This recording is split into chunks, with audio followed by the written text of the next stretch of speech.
দুর্ঘটনা থেকে শিক্ষা।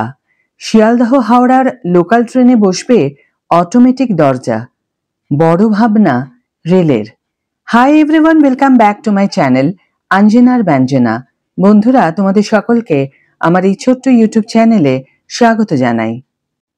সোমবার মুম্বাইয়ের বুকে ঘটে যাওয়া ভয়ানক ট্রেন দুর্ঘটনা সকলকে রীতিমতো ভেতর থেকে নাড়িয়ে রেখে দিয়েছে। এদিন ভিড়ে ঠাসা লোকাল ট্রেন থেকে পড়ে মৃত্যু হয়েছে বহু মানুষের। এদিকে এই ঘটনার পর থেকেই নড়ে চড়ে বসেছে রেল। এমনিতে লোকাল ট্রেনকে যে কোনো জায়গার লাইফলাইন বলা হয়ে থাকে, সে মুম্বাই হোক বা বাংলা। প্রতিদিন এই লোকাল ট্রেনে করে লক্ষ লক্ষ মানুষ যাতায়াত করেন, কখনো ভিড়ে ঠাসা ট্রেনে তো কখনো ফাঁকা ট্রেনে। তবে গতকালের ঘটনা সকলের চোখে আঙুল দিয়ে দেখিয়ে দিয়েছে যে রেল যাত্রীরা আদৌ কতটা সুরক্ষিত।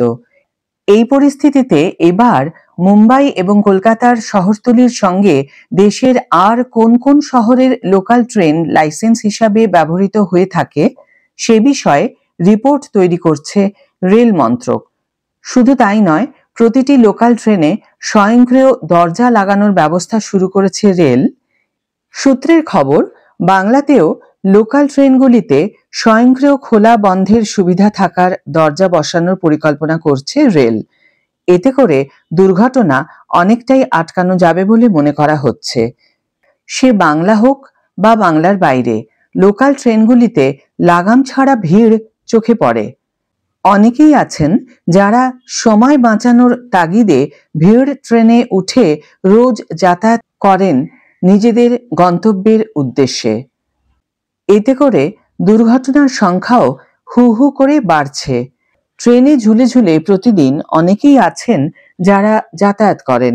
তবে এবার দুর্ঘটনা রোধে বিশেষ করে বড় কোনো সিদ্ধান্ত নিতে চলেছে পূর্ব এবং দক্ষিণ পূর্ব রেল। সূত্রের খবর, পূর্ব এবং দক্ষিণ পূর্ব রেলের আধিকারিকদের সঙ্গে এই ব্যাপারে আগামী দিনের সচিব পর্যায়ের সঙ্গে বৈঠক করতে পারে রেল বোর্ড। এই প্রসঙ্গে সোমবার পূর্ব রেলের মুখ্য জনসংযোগ আধিকারিক দীপ্তিময় দত্ত সংবাদ মাধ্যমের মুখোমুখি হয়ে জানিয়েছেন, ভিড় নিয়ন্ত্রণের জন্য আমরা ইতিমধ্যেই একাধিক পদক্ষেপ নিয়েছি। শিয়ালদহ মেন শাখায় সবকটি লোকাল ট্রেনের কোচ সংখ্যা 9টি থেকে বাড়িয়ে 12টি করা হয়েছে। শিয়ালদহ দক্ষিণ শাখায় আগে থেকেই 12 বগির লোকাল ট্রেন চলে। ওই শাখায় ট্রেনের সংখ্যাও বৃদ্ধি করা হয়েছে।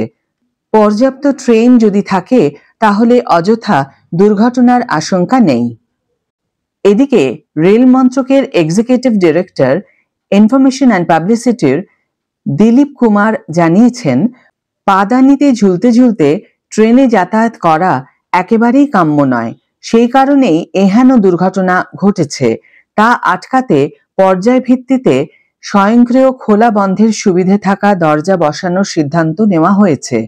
প্রশ্ন উঠছে, তাহলে কি শীঘ্রই হাওড়া শিয়ালদহ থেকে চলাচলকারী লোকাল ট্রেনগুলিতে অটোমেটিক দরজা বসবে?